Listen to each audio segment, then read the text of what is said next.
Have you ever wondered how materials exchange mass, energy, or momentum at the boundary between two phases, like where a liquid meets a gas or a solid meets a fluid?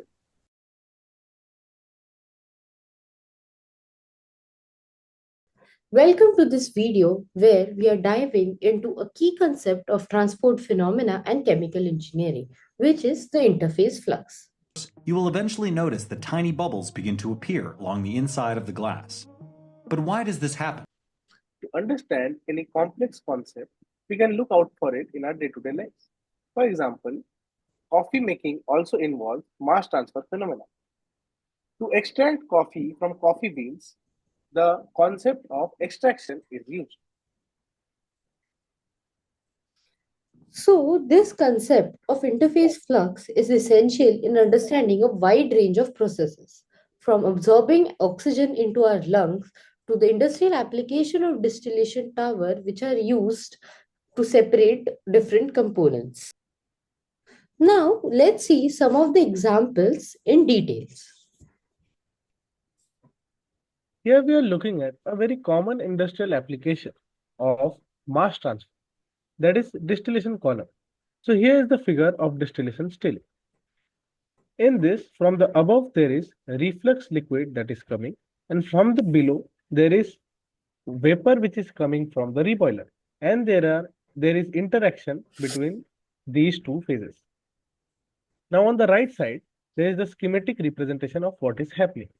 If we look, the vapor are coming from the below, and there is reflux liquid which is coming from the above, and there is interaction in a plate. Between in this interaction, there is mass transfer occurring. The more volatile component is going with the vapor, and the less volatile component is getting transferred into the liquid phase, that is the liquid mixture. This is a very common example. This is used for purification also.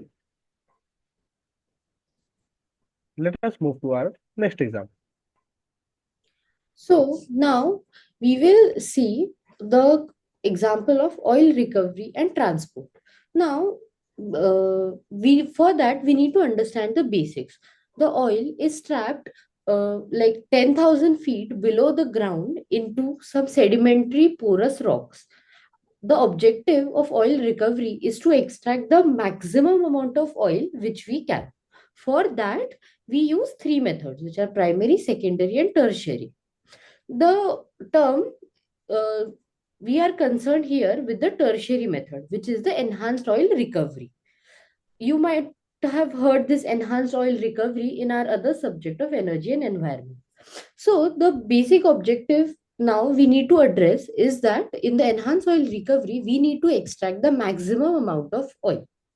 So, for that, we will see some animation of how exactly the oil is drilled. So these are the drilling wells, and this dark brown layer is the oil, from which, from the above, we insert a pipe till the layer of the rocks where oil is present. The oil from this is, with the help of the pumps, it is extracted. Okay, and this oil is transported from long pipelines to the refinery center. Now, this oil pipeline consists of oil, gas, and water, both. Now, consider this that the water is a phase 1 with viscosity of U1 and the oil as a phase 2 of viscosity of U2. Now, the basic question here arises that both of these are fluids. Then how come this is an interface flux? Correct? Yeah, exactly. And here lies a very key concept of transport phenomena, that is the concept of phases. Till now, what we have learned about phases is mostly it depends on intermolecular forces. So basically, we have learned about three phases, that is solid, liquid, and gases. And that is defined according to the intermolecular forces between the molecules. The molecules, if the IMF is very low, then it is gas, and if it is very strong, then it is solid. But in transport phenomena, the transport property is defined whether the phases, whether we should treat the phases as different or similar. So in this case, Even if the fluids are in the same state, according to our previous definition of IMF, that is, the molecular forces are almost in the same range and both are liquid, but their viscosities are different.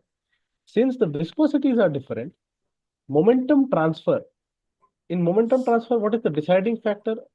That is viscosity. Viscosity is different, that is, the transport property is different. Therefore, we will treat both the fluids as different phases. Hence, this is an example of interface.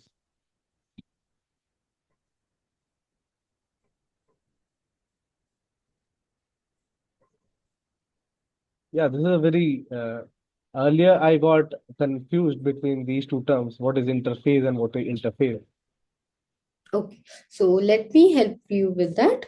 So basically, these both terms can be simplified in a very grammatical manner. Interface is a noun, while interface, which is the first one, is an adjective. Okay, so interface, FACE, is basically the geometrical term between the two phases. It is the boundary separating the two phases, while interface is the term which we use to define a system where there is an involvement of multiple phases. Now, we will have a preview of what we are going to cover in the further video.